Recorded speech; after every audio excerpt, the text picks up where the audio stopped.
I'm reading this because it is sort of Christmas story again. The last story is a Christmas story, and this is a Christmas story, and there's a mention of Waterstones. So here it goes. Patrick Street was mad. It was pouring out of the heavens. A gale force wind had Christmas lights trashing around above our heads. Carol singers, shopkeepers, hawkers, everybody looking for money. I got the job of relief postman doing double shift. Only 3 weeks seasonal work, but it was worth it. You know, you need the money for the Christmas. Anyway, there I was, 200 quid in my arse pocket, Christmas Eve. Not a present bought, so I knocked off early, headed into town. I knew exactly what I was looking for. A cap from my dad for bingo, stopping him getting soaked waiting for the bus to Glen Hall. He'd love that. For my sister Kathleen and her husband, I was getting 2 big boxes of biscuits. See, they'd have loads of people calling around to the house and the biscuits would be handy. For my niece and nephew, 2 Cadbury Deluxe selection boxes. And of course, I had to get something special for my beautiful Yvette. This was our first Christmas together as man and wife, her first Christmas in Ireland, her first Christmas away from home, and it wasn't going too well. She had all these fairy tale memories of French Christmases, Yule logs, sleigh rides, eggnog, port and brandy. I was worked to the bone getting the post out. She was spending most of her time hanging around the flat, so I decided to make it up to her by getting her something special, something nice, something romantic. A bottle of perfume and some sexy underwear. The French love that kind of thing. So there I was, Christmas Eve, 200 quid in my arse pack outside Roger stores, and who did I meet? Only tragic Ted. Ah, Ted, long time no see.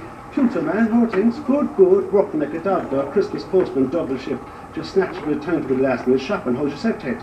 Ah, struggling, know yourself. Just back from England for the Christmas. How's England? England's a kick. Every time for a pint. Jeez, I love it, Ted. But to be honest, I really has to get me shopping done. Sure, look, I'll come along with you. We can go for the one after. Now, this wasn't exactly the plan. But what could I say? Anyway, I was late to see tragic. Hadn't talked to him in years. First stop, men's department, Rocher stores for my dad's present. 1 blue peak cap, perfect, no delays. We queued at the cashier. So, what do you think, Ted? I said, held up the cap. Not bad, not bad. But, what size is it? He asked. Size? You know, like, is it a 7, 7 1/4, 7.5, 7 3/8? Size? Like, what size is your dad's head, Pluto?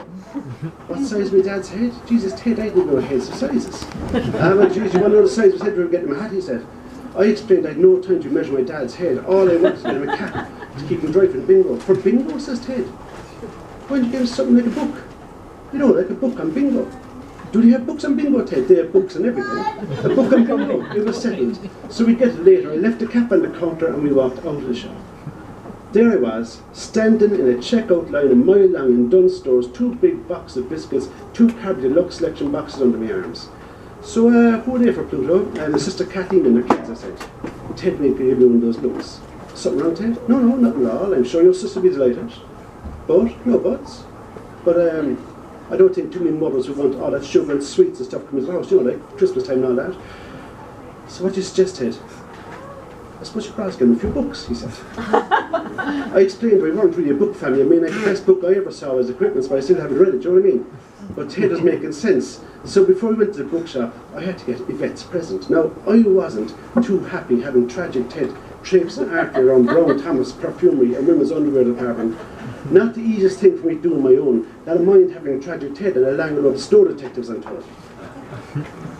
He talked about the perfume, saying, you can't just buy a scent for a woman.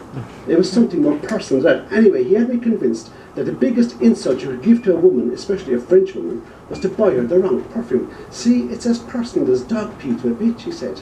So we scrapped the perfume plan and headed off up to the ladies' underwear. I mean, I suppose I was glad Ted was with me. I mean, I'm the sort of fella who's too embarrassed to buy toilet paper, and I don't mind fingering my way through rows of lace, silk, satin, suspender belts, stockings, corsets, bustiers, bras, basque, boot shoes, seamless, strapless, crotchless, tongs, G-string, French cut, low cut, half cut, cotton camisole, baby dolls and teddies. And that was only the first 3 racks. At the back of the shop, I could see the leather and rubber and all ostrich feather. And they say, men are sex mad. I looked at Ted and he's busy burrowing his way through the stock. Can I help you, gentlemen? Her head pops up from behind a rack of bars. No, you're fine, says I. Don't mind him, says Ted. We're looking for something nice for his girlfriend for Christmas. Anything catch your eye, she asks.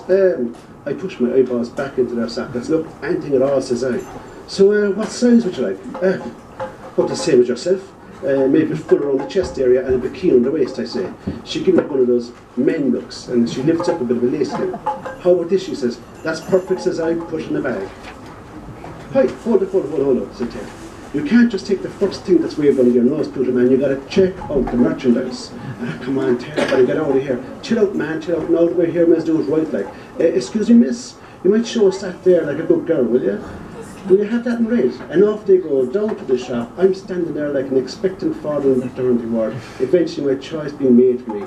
A nice silk French cut knickers with matching lacy Brazilian suspended belt, pink in colour.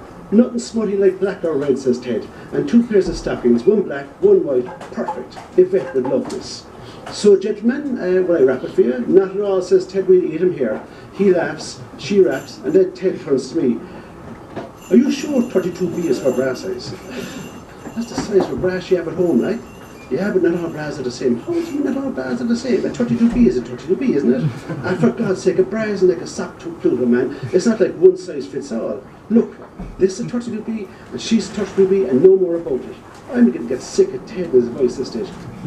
32B or not 32B? That is the question, says Ted, but have it your own way, and he stepped back.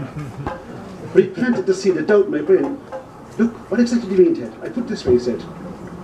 A 32B is a 32B is a 32B, but there's no guarantee it'll fit. Different cuts, fabrics, structure, and suspension. It's like buying a cover for a 2-seater couch. You have to try it on.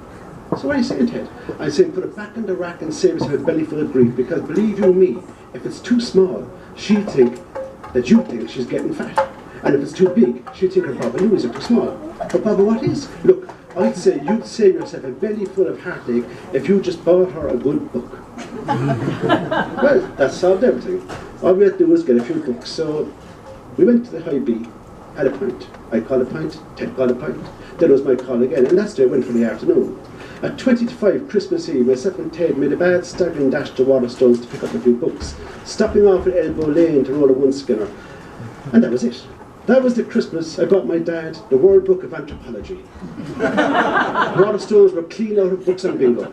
I got my sister and her family an atlas. They'd never been outside of Cork in their lives. And I got Yvette a book on French cookery. What can I say? Tragic Ted, one right tune to go shopping with. It was my first Christmas with the beautiful Yvette, and my last.